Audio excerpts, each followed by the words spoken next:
I'm like the host for this. I'm Oh, just the sorry, host my for bad. this work. Yeah, no problem. Yeah.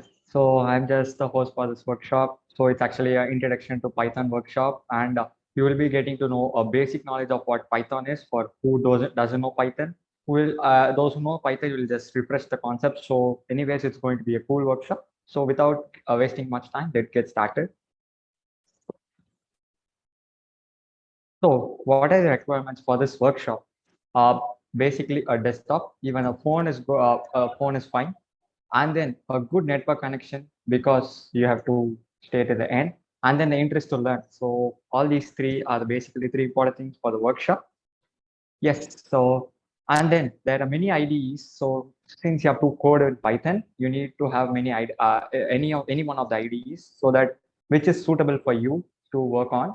So one of those is Python Idle. It is officially by Python. So those who already have it, no problem. Those who don't have, you could actually go to this python.org/downloads and you could download the latest version or the version which you feel is good for your system. And a Jupyter Cloud, it's actually a cloud which you could be able to try it in the website, any web browser like a Google or Safari. So you could just try with jupyter.org/try. And it's online GDB, so it's actually a compiler, online compiler. So you could go over there as well. And Google Colab, so it is actually one of the biggest IDEs which I prefer is very good to use. So that is Google Colab because we'll be able to get the GPU, TPUs of the Google Cloud without without paying as well as for free you get it. So that's the thing. So and then we have got many other IDs like VS Code, Anaconda. Like I am going to use Anaconda, and there are many text editors. So you could use any one of these according to your convenience. So let me just proceed further with the agenda, like how it's going to be. Yeah, basically, I'll begin with the theory. Now, theory means not the kind of subject theory, just the basic overview of what concept, and then I'll be coding side by side with the concept, and then at the end there will be some Q&A for you to ask. Then let me just give a brief overview of Python. So what's Python? So Python is actually a general purpose high level programming language, and it was designed by Gado van Rizam in 1991, and it was developed by Python Software Foundation, and it was mainly developed for the emphasis of code readability. So if you proceed further and if you already have got some basic knowledge of Python, you could see how easy to understand the code. And the syntax is very easy that with a fewer lines of code, you could actually do data structures and algorithms, and they could do anything as you like. And then all the Python files are stored with a .py extension. But what I am like, we have also got another thing like .ipynb file extension as well. It's nothing but a IPython notebook. So it is also another extension of Python. So those who are working with data science, machine learning will be very familiar with that as well. And then it is actually a fun fact. So in 2015, Python overtook French to be the most popular languages taught in schools in the UK. And actually, statistics reveal that 6 out of 10 parents prefer their children to learn Python instead of French. So you could understand how important Python is, how important the Python programming language is. And you might be wondering why the name Python, like since Python is the name of a snake or some kind of it. So the reason is it's short, mysterious, and unique. So that's the reason why we have got the name Python. And then if you see with other programming languages like C, C++, or Java, you cannot define infinites. Like say you will not be able to define an undefined number. Like it's a kind of thing. But in Python, it's not there is no problem with that. You could actually use float inf, so which stands for infinite. With this help of this thing, you could actually uh, like store the value of infinite in some variable. But we have to be caution that 4 by 0, which is nothing but an infinite, you could not do that, whereas you could directly assign infinite to a variable. So that's one of the important things. And it's very important that when you learn a programming language, may it be C, C++, Python, or Java, you have got to understand the docs. I mean, not understand, you have to at least go to the visit the docs of documentation of that programming language. So for Python, it's nothing official docs is docs.python.org/3. So 3 is nothing but the latest version of Python. That is Python 3.9 is the latest version. And with you could find all the docs of this Python over here. So whenever you begin with any programming language, it's important. Like you begin with a Hello World program. So let me just begin with a Hello World in Python. You may feel like many languages you have to write at least 3 to 4 lines of code to print Hello World, but it's not the case with Python. If you just write print Hello World enclosed within a single quotes, it's more than enough to show the desired output. Like you will be getting Hello World in the code. So that simple is Python. And if you see this code, it's very much similar to English, like print Hello World. So it's saying like to display Hello World. So that is the basic way how Python is designed. So it enhances the code readability and for easy syntax as well.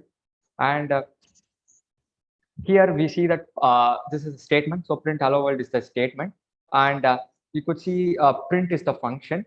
Hello world is a sentence which has to be displayed. And this parenthesis, like whatever has to be printed inside the print function has to be enclosed within a single parenthesis. And then we have whatever has to be displayed as a sentence has to be enclosed either in a single quotes or a double quotes.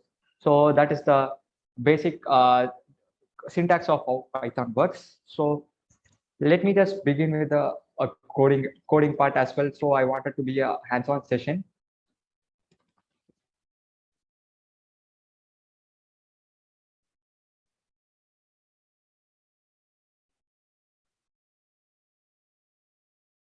So this is actually the Jupyter notebook. So it's actually from Anaconda. So that's the kind of thing.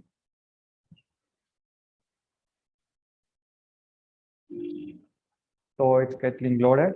So before that, let me just proceed with other basic things of Python as well. So next one is indentation. So white spaces or white space or spaces at the beginning of a line is called an indentation. So those who are familiar with other like who know syntax of C, C++ or Java, they might be knowing that they will be using a curly brackets to mention the functions. But over here in Python, there is nothing, no such kind of curly brackets to be used for mentioning the statement block, whereas you'll be using an indentation. So see here, there's a for loop. There will be a indentation. See, you could see that there is a gap between the for and the next statement. So that is what we call as an indentation. So why do we use indentation? So it is actually used to mark the start and end of a block. So here block can be nothing but a set of statement which under some particular header. So that is the kind of that is the reason why we need indentation. And those who like, if you want to achieve indentation, you could achieve indentation with the help of a tab. So that is basically how indentation works. So now the terminal has been ready. So now, let me just begin with the hello world in Python. So this is the basic docs of Python. And so you could officially go here, go check out the Python 3.9.6, the latest version of Python. So you could find the docs over here. And then if you just click on print hello world, you could see how easily that just a single line of code will be able, you could display whatever you want. So that's easy, how easy Python is. And then I have told you about indentation. And then now variables, like actually what are variables? So variables are like containers which stores a certain value. So if like consider this as a container. So yeah, this is a container. And let's say variable named is a, and you could store any value inside this variable a. May it be like whatever value you want to store, you could store, and it acts like this box acts like a container, and a is the name of the variable. So this is what a variable is. So variables are very important in any programming language. So like that, but though we are like I have given the name here as a, there are actually naming conventions which you have to follow to initialize the variables in Python. First, you should start with any variable name like an alphabet. It could be a lowercase alphabet or uppercase alphabet, and then it should follow with an, or else you could use an underscore at the beginning of a sentence. So this is one of first rule. And the second rule is that you could, and the name should contain only A to Z, like variable name should be containing only A to Z, like capital A to Z or small a to Z, numbers from 0 to 9, and an underscore. So you should not like this second rule. And third rule is that you could not start the variable name with any number, say 4A, 5A, you could not start a variable name with a number. And then you could not use any special characters like a dollar, percentage, or hash in as a variable name. And then, so one more thing is the variables are case sensitive, like str. So here you could see that s is small in the beginning, and there is and str. So the s is capital over here. So this is the like this str and these str are different. So we have to be careful while naming the variables in Python. So that's the second thing. So, and you're not supposed to use reserve keywords as a variable in Python, like class, for, define, del, def, del, is else. Like there are many basically few reserve words in Python which have got a predefined work which they are doing. So it's wise to not use them as their variable names, because it will actually create confusion or some uh, like you will be you should try avoid using this name, though it accepts as variable, but it's better not to use these as variables, name of the variables. And then variables are case sensitive. So one of the important thing is case sensitive. I have already mentioned here. One more thing is that those who are familiar with C or C++, you will be using like int. Those who are familiar with C++, the syntax will be like int. Say name of the variable is C, and here it will, the integer is nothing but the type of the variable, and C is the variable name. Whereas in Python, you no need to use anything like that. You could actually just use uh, a equals say 4. So it could directly assign the value 4 to the variable a, and it will actually assign the different data types to the variable as well. So I'll be covering about the data types later. So that's the one more important thing. Like you not need it, you need not explicitly define the variable data type of the variable Python. And then comments. So comments are actually very important in recent days, because there is something called as a GitHub Copilot. So with the help of a comments, you could write your entire code. So the so comments are now becoming very important, and so it's very important to know why do you write comments as well. Comments are like actually statements which are not executed. So like they don't add meaning to the code. Like they don't add meaning to the compiler, and this is used to make the reader understand the code and its cost. So here you could see it's a print hello, some name hello I something, and if before that you could actually use a command like um, this statement is used to print hello world or something kind of it. So it could actually make the reader to understand why the statement has been written. So and there's some syntax which have to be followed to make mark the comments. So for a single line comment, you have to use a hash symbol. So this is nothing but a single line comment, so it's marked over here. And for multi-line comments, you have to use triple quotes. So here, this is multi-line comment. So Python program to explain multi-line comment, print hello. So you could see this. You should use a triple quotes. Either that the triple quotes could be entirely in single quotes, or it could be entirely in double quotes. You have to make sure that all the quotes are in the same way. And so this is the basic way how comments work. And I guess in the near future, comments are going to be very, very important because of this new GitHub Copilot. And data types. So now we are just coming to the like we are just beginning with coding. So data types. So there are basically many data types in Python. One is, let me start with integer. Integer is nothing but any number, say 1, 2, 3, 4, 0, -1, -2. So there's nothing but integers. And second, float. Float are nothing but a decimal values like 52.65 -3.5 3.14 or something some like of it, or called whichever has got a decimal value is been named as a float. And then a complex. So those, like in maths, you'll be using complex variables, right? So you could use 2 minus j pi. So it's actually a complex data type. And then a string. So hello. And to mark whether the variable is a string, you have to use either a single quotes or a double quotes. So that's very important. And then there are other data type called as a boolean. So boolean is nothing but a true or false value, and this is none. It doesn't come under a boolean data type. It's actually none. That's another data type called as none. But it's better to learn it under the data type as boolean. So boolean has got actually 2 to 3 data types, that is true, false, and none. And then a list. So a list is nothing but a collection of many data types. You could actually store it in a single variable. Those who are familiar with arrays concepts in Max or some kind of in different languages, it's similar to that.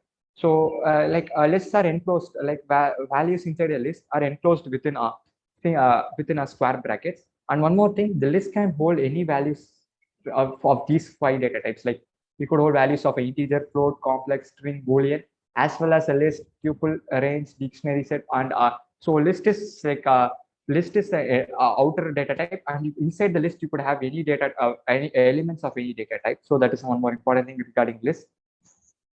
Another one is tuple. Tuple is similar to list, but there are two differences. So when we go to the tuples concept, let me explain that. And tuples are enclosed within a square like a curly bracket, like similar to the print statement. You will use this parenthesis. So you have to enclose the tuples within the parenthesis. And then a range. The range is actually a data type which is very useful while doing loops. Concept of loops, like you've got for loop and while loop. So while using for loops and list comprehension, this range function is very important. So the syntax, like this, the range syntax for the range of 0, 3, 1. It's nothing but this is the starting parameter, ending parameter, and this is the closing like step parameter of how you have to how much step values should use. So while explaining range, let me explain more about it. And then you've got another thing called as a dictionary. So it is similar to like a dictionary which you use for English. Like say here, there are like this dictionary, like dictionaries are enclosed within this curly brackets. And then a dictionary has got a two is nothing but called as a key value pair. Here one is the key, like the one which is it's written which I've underlined now is key, and the another one which is nothing but a number is actually a value. So to mark the difference between a key and value, you have to be using a colon in between.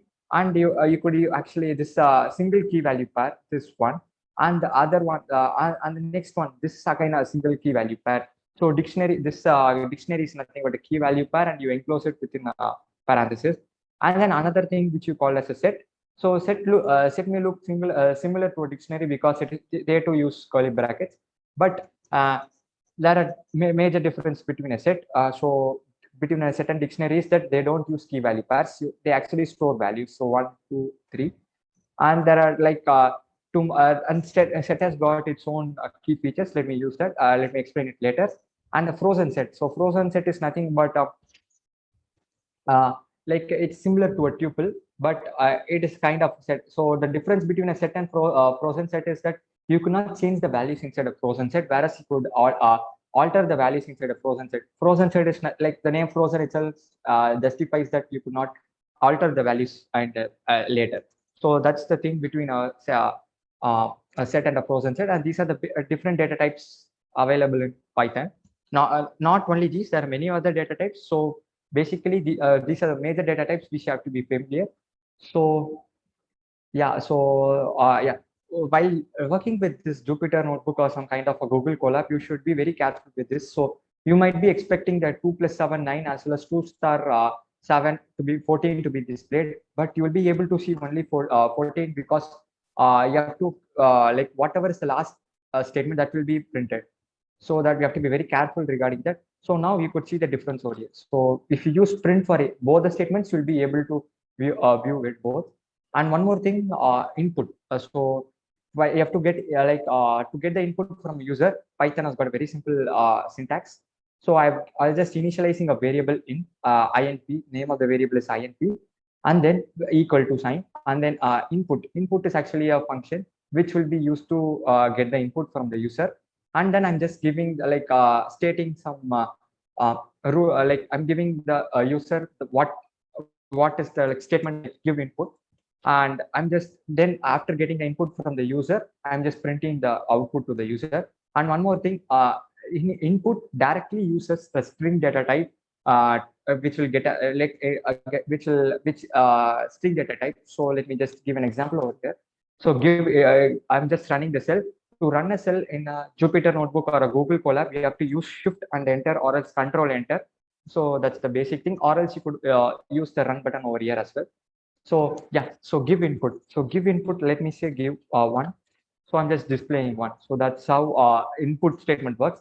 But one more thing is that, say if I give one, it will be one, but like you will be able to see one. You might be expecting that the data type of this one to be an integer data type, but if I print the type of this variable one, say if I give 1, it will be a string data type. The reason is input directly assumes that whatever input given by the user is a string data type. So what you have to do to get an integer data type, you have to just initialize an int at the beginning so that you will be able to get you will be getting a data type of a desired value. Say if I give now 5, you will be getting the data type as an int. So you have to be careful with this data type conversion in the Python. And then indentation. So I have already told that there are actually tab spaces when you use some block or kind of statement.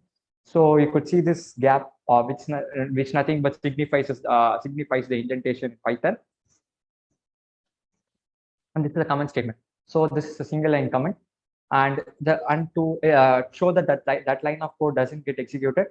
So let me just give hi, so that there's no confusion between those. So you could see only hi is printed and this line is not getting executed. So that's the thing. And I'm just now again using a multi-line comment with a triple quote. So you could see only this multi-line comment is printed and this has got no value. Only this is for the user convenience to understand why this code has been written. Now let me move on to the data types available in Python. So let me start with the int. I'm just giving on 13 as the 13. I'm just taking the variable a and using 13 to store the value stored in variable a is 13. And one more thing is that if you want to know what is the data type of the variable, you could use actually a type of, and then you could actually give the name of the variable inside this parenthesis, and which will actually tell it will whatever variable it belongs. So it's of class int. So type function is used to return the data type of a variable. So that's the thing. Now you could see it's an integer data type. Now I'm using the storing my value minus 1665.5 in variable b, and if I just print it as you could see it is of integer data type, and then you have a complex data type, and then you have to be careful. Say let me just uncomment this line, and then let me show what is the error. So name error, name J4 is not defined. So why the reason is that you could see the difference over here. It's 6 plus J4, whereas over here 6 plus 4J. So we have to use this kind of a syntax like A plus BJ for defining a complex variable. So that you have to be careful with this so that you don't get any errors. So that's the thing regarding complex variable. And then you have a string. So I'm just storing the variable. I'm just storing my name over here in the string. And then you've got a Boolean. So you could either use true, false, true or false to get the Boolean data type. And then you've got a list. So I'm just using the variable f, and I'm just storing these many different values inside a list. So values inside a list are like they are being separated by commas. So you could see 2 comma high comma 5.6 comma minus 1 point. So you have to use commas in between to separate the values inside a list or anywhere where you want to separate the values. And then if you click on type of f, you will be getting the type of you'll be able to see what is the data type of this variable. So I'm just running this cell, you'll be able to see it is of the type list. So it is of a list data type. And then again, the next data type is tuple. So I'm just using the same values of list in the tuple as well, but I'm just using a parenthesis instead of a square bracket as in the list. So list tuple to accept values of different data types, and then the range parameter.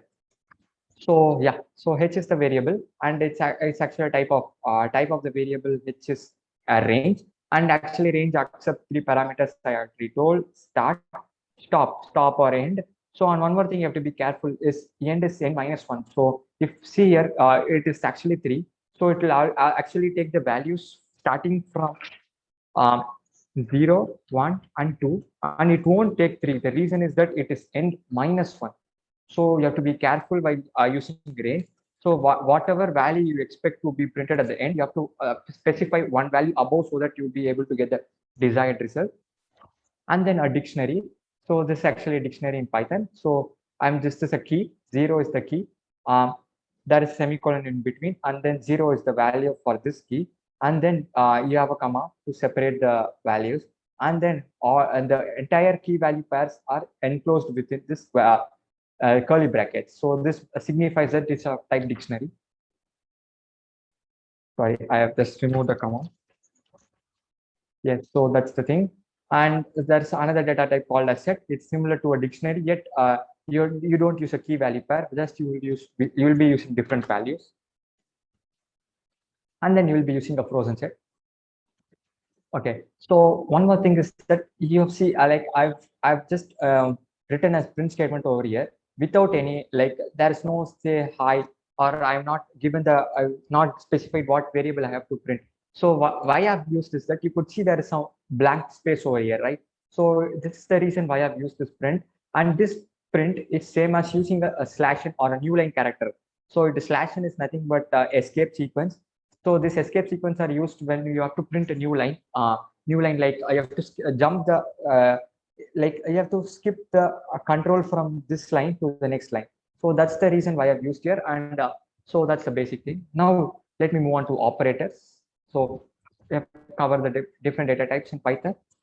Now let me move on to the operators. There are basically these many type of operators. So there's a simple like arithmetic operators, like as you know in Max. So plus, minus, multiplication or asterisk symbol, and then a slash or a division, percentage. So this will be something new. So percentage is nothing but a modulo operator, and this double slash is nothing but a floor division, and then and this double star is nothing but exponentiation exponent, like e to the power of I mean not e to the power of a to the power of b. So these are the different data types available in Python. So this is nothing but a modulo operator or a mod operator, and it's used for the remainder. Like it will be giving the remainder after dividing the value. Say if you divide 4 by 2, you'll be getting the remainder 0.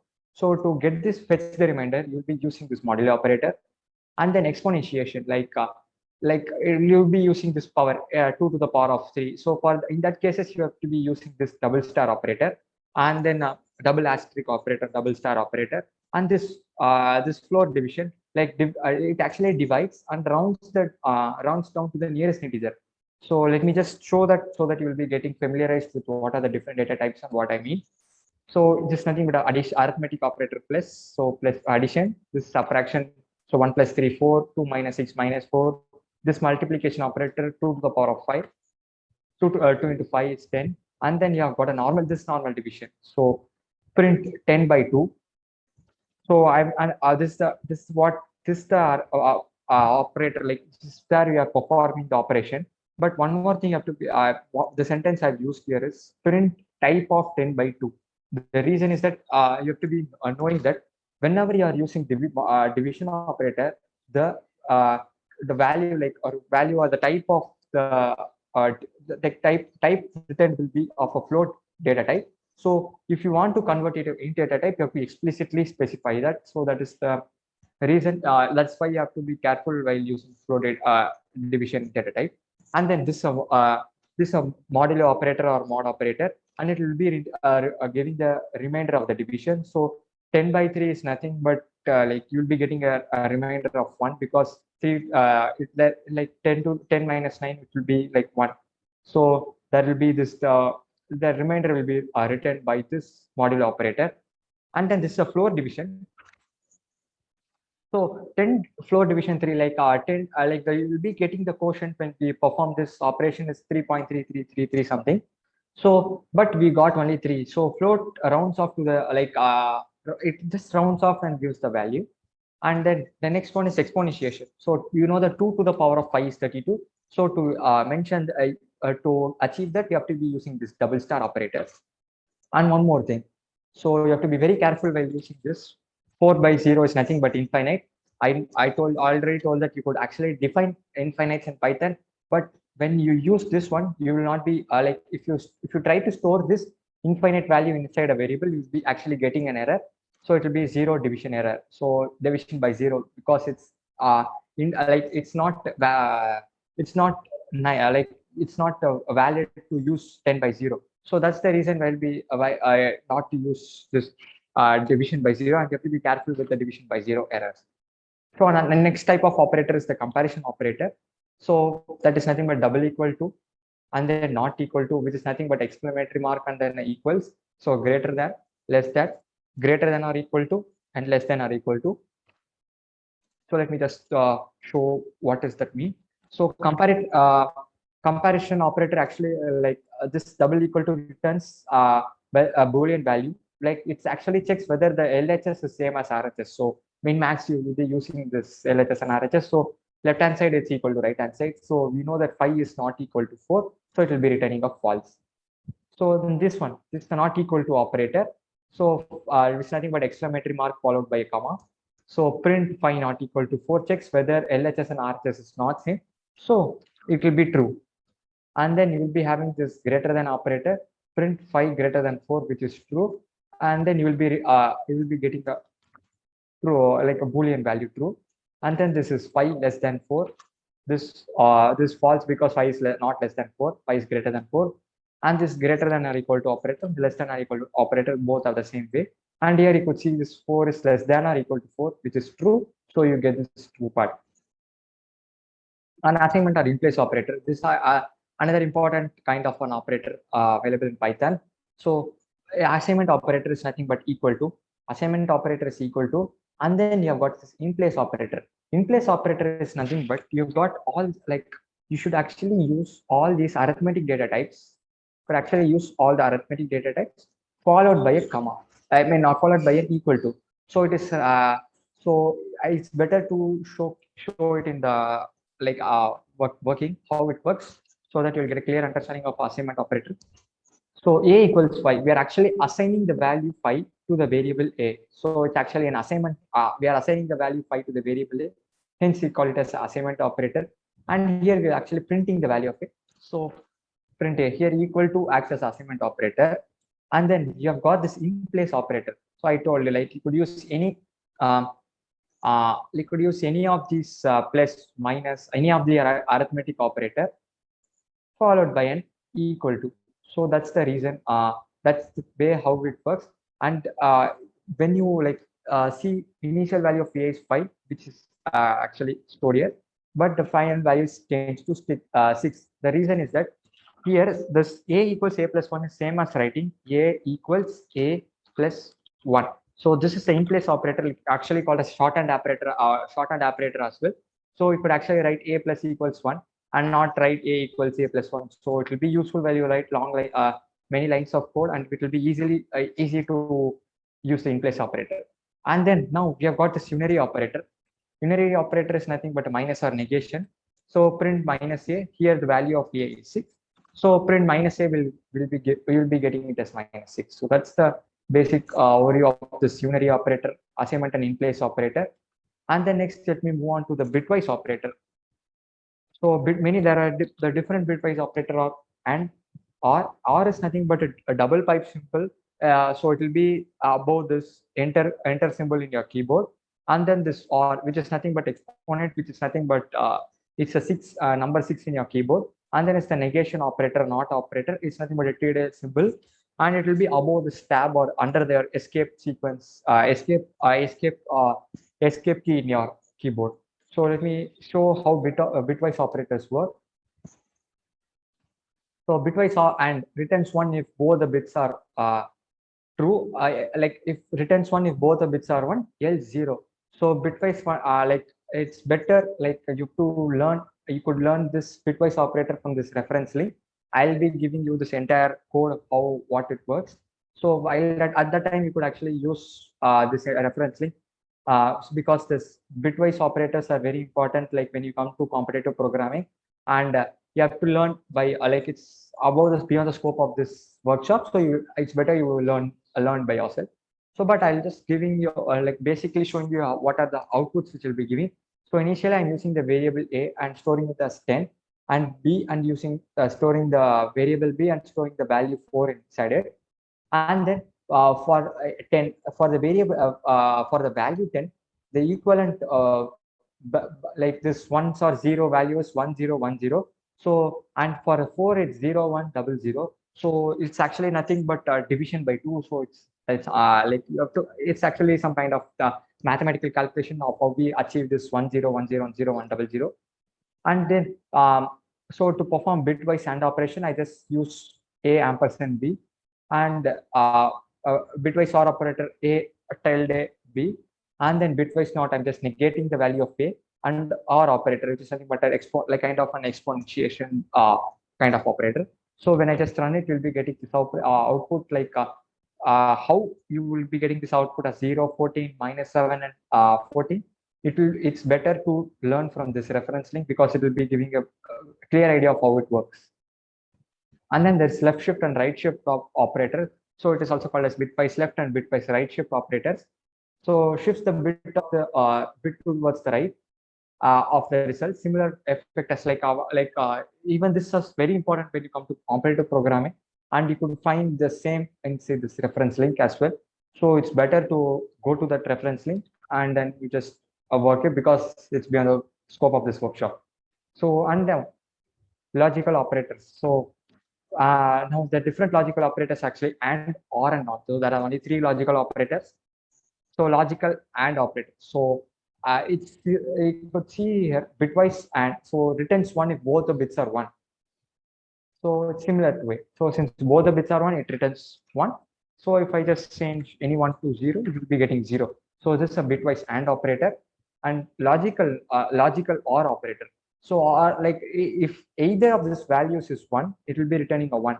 Here one is nothing kind of a true and zero is nothing but a kind of a false value.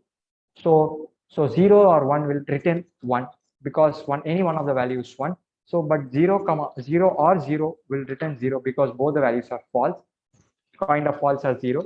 So that's the basic way how OR operator works. Now next you have got a logical not operator. So say I'm just storing a Boolean value false in the variable A, and if I print not A, it will just negate. It's kind of similar to negation, but in terms of bits or bytes. So print not A, like since A is false, it will be returning true. So this is how this not operator works. Membership operator. There are actually two membership operators, in and not in. This will be you'll be using this in like in the sequence data types like list, tuple, range, dictionary to do some problems. So it will be very useful when you come to that part. So printf. So printf is a variable which I have declared already. So I'm just to know it's actually a list. So this list, and I've just print 2 in f. So I'm just checking whether the number 2 is there in f or not. So you could see that it's true because, so let me just run it. It's actually true because this 2 is present over here. And I'm now checking whether this high is present in f. So there is some difference, like this h is in lowercase one and this h is an uppercase one. So you could see like it's returning false because it's case sensitive. So this h is different from this h.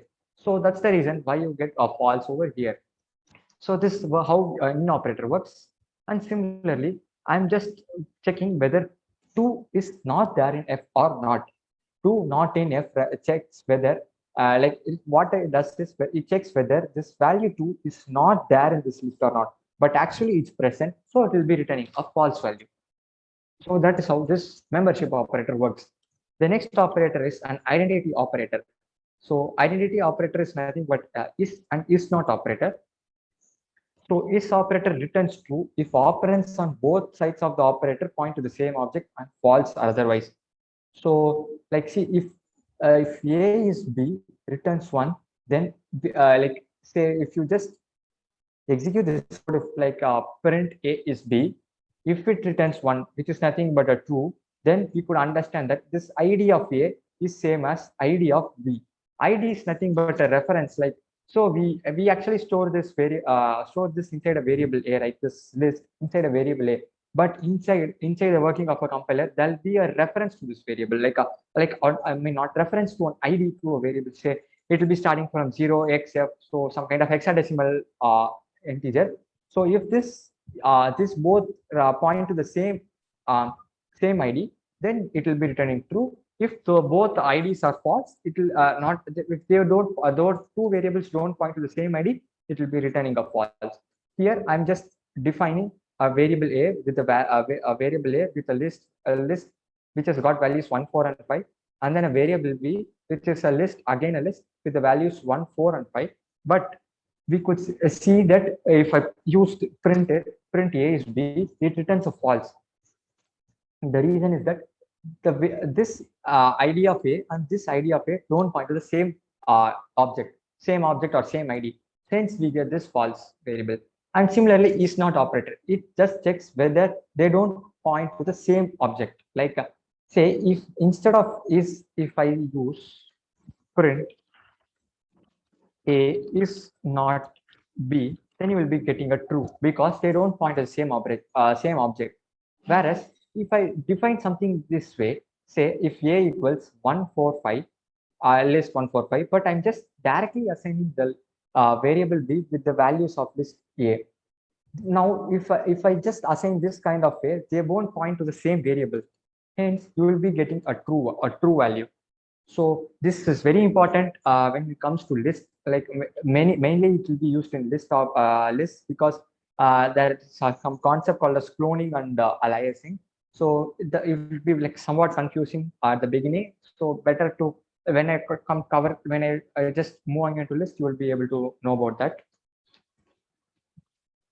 And then the basic operations, concatenation. So like we could add similar to adding two numbers in Python, say 1 plus 2 equals 3. You can actually add two strings in Python. This process of like adding two strings or combining two strings is something called as a concatenation. So I'm just using this concatenation. So print A is nothing but a string over here, and B is another string. So you could see this enclosed within a single quotes print A and B. So which defines that these both are strings. So you will get a like print A plus B is nothing but writing AB, and then print hello world. So you'll be getting the hello world. But see here, this plus operator directly combines the both the words. So we could see here that I am not given any space between A and B. So I'll be getting A and B together. So to get any space, you have to be either using any space in any of the variables. So see here, if you could see in the world, I've given a small space which I have highlighted over here. So that's the reason, that's how this concatenation operator works. And the next operation is the multiplication operator. So you know that you'll be able to multiply 5 into 6 is 30. Similar to that, you could actually multiply string values. So to achieve that, you could actually use a star operator, which is a similar multiplication operator. But let me just show how it works in a string.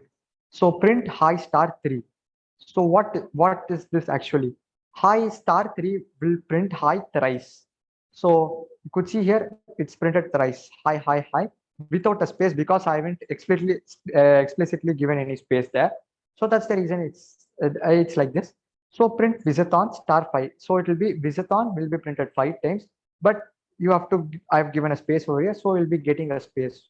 So this is how it works. So I'm just running it, so you'll be getting the same output again. So I've looked out for the space over here so that to get this kind of an output. And then next, slicing operator. So we can actually extract subsets of a string using the slice operator. Like for slicing operator, you should be using square brackets or square bracket. And inside the square bracket, you have to actually specify the range that has to be extracted or extracted. So it's better to move on to the hands-on to understand the slicing operator. Okay. So I recommend you all to try this on your own so that you will be actually enjoying it because it's very nice playing with this slicing operators. So see, you've got, I'm just initializing a variable D as visiton. And then I'm just printing, I'm just printing the original string that is nothing but visiton 2021. And then I'm just printing the string length. So to print the string length, you have to use this small function len of D. So it will be returning the length of the integer or length of the variable. And then I'm just using this print to print a gap between the lines. It's nothing but a escape escape sequence new line character. And then I'll be printing. So I'll be showing different cases of how it works. So this D of, I'm just using this D. This is nothing but this string of colon. What it will return is it will be returning the original string as such. So it's nothing but, so it's similar to writing as print D or printing print D is same as writing this one. Print D of using this square brackets and mentioning this.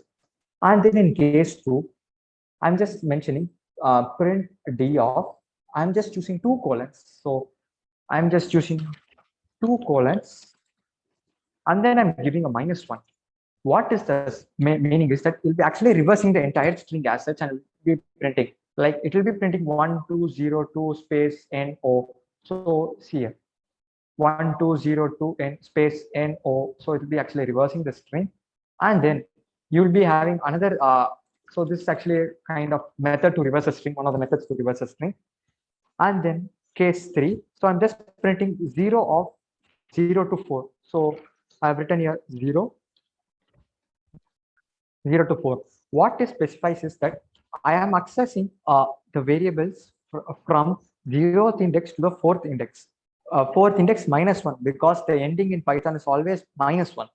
So it's nothing but I'm actually accessing the variables from 0 to 3.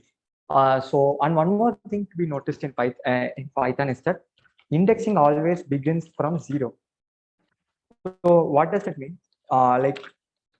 This here over here, you could see this V has got an index 0, I has got the index 1, Z has got the index 2, and A has got the index 3.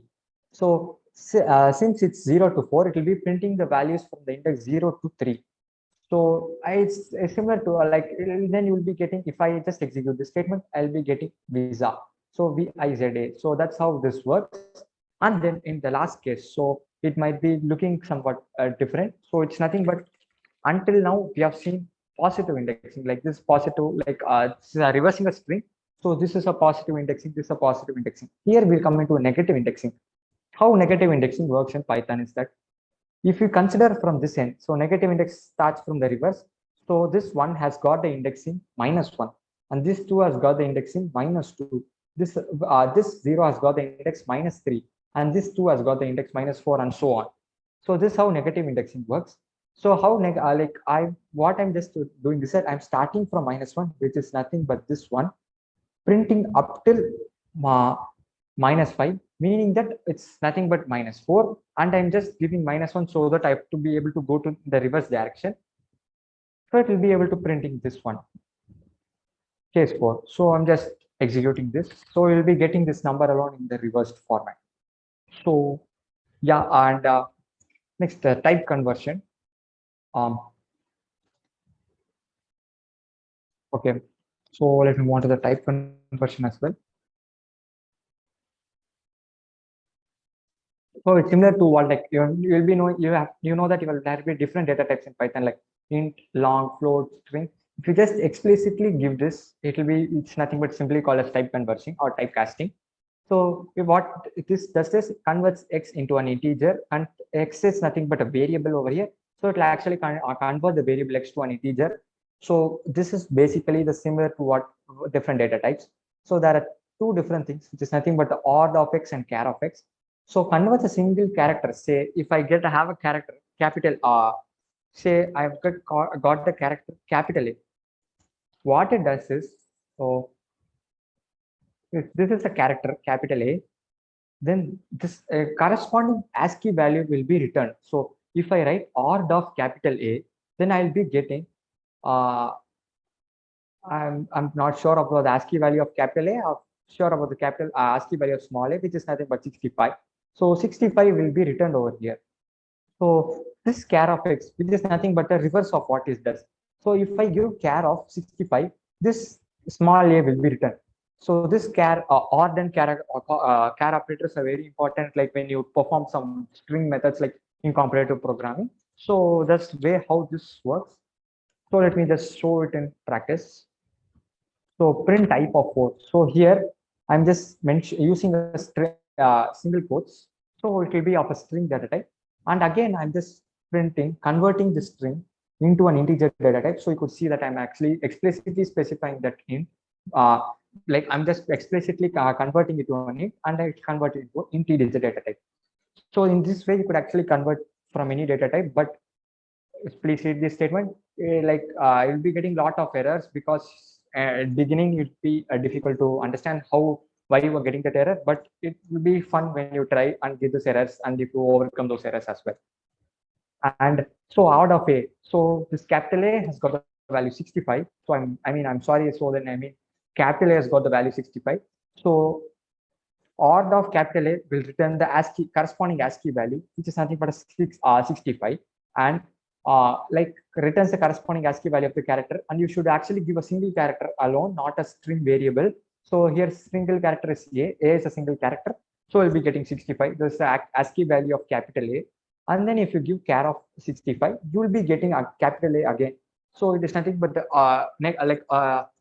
replica or loop, kind of a loop, like or of A and char of A are nothing but a loop kind of thing. So actually it's time to end, like not end. There will be many question and answers up until now. I'll not be able to cover the entire thing because Python is a very different, like a big language, and you've got C control statements, sequential selection statements. So there are many such statements which has to be covered. So, but one thing I'll be giving this to you all, giving the material to you all so that you could actually utilize it. So you could actually connect with me through, if you want to connect with me through the mail, you could connect with me through the mail. And if I use this link, it's nothing but my LinkedIn ID. So you could connect with me through LinkedIn as well. And to access this presentation as well as this notebook, so you'll be having access to this presentation, entire basics of Python presentation. So to access that, you will be getting this link. So when you go to this link, you will be redirected to a Google Drive, where you could actually right click on the .ipynb folder, because under the name of Python workshop, we'll be getting a .ipynb folder, and then you could actually right click on it and open it in Google Colab, and you could directly work on it as I'm doing now, so that you'll be having access to that as well. So thank you. Thanks a lot for having me here. And I would actually like to thank Visathon for giving me the opportunity. So this is actually my first workshop, though I'm not able to cover to entirely, because in 1 hour, it's very difficult to cover everything. So, but I have just given a basic overview of how Python works. So that's the thing. So, and thanks a lot for having me here. And if you have any questions, you could ask me over here or through the chat as well. Yeah, so since we have quite a few people, just you can either type it in the chat or you can raise your hand through Zoom and I will call on you if you have any questions.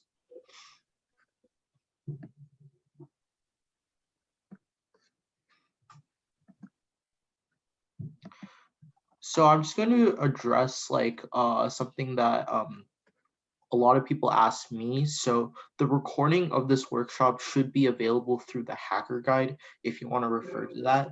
And also Shrinicath has provided the slides under the bit.ly link that I just sent in chat as well. So yeah, if there are no questions, I think we can just wrap it up. So yeah, thank you very much. It was a very excellent presentation, a very good succinct recap of Python in only an hour. So hopefully everyone has a very good time in this event, and the judges are looking forward to seeing your final products through DevPost. So yeah, thank you everyone and have a great day.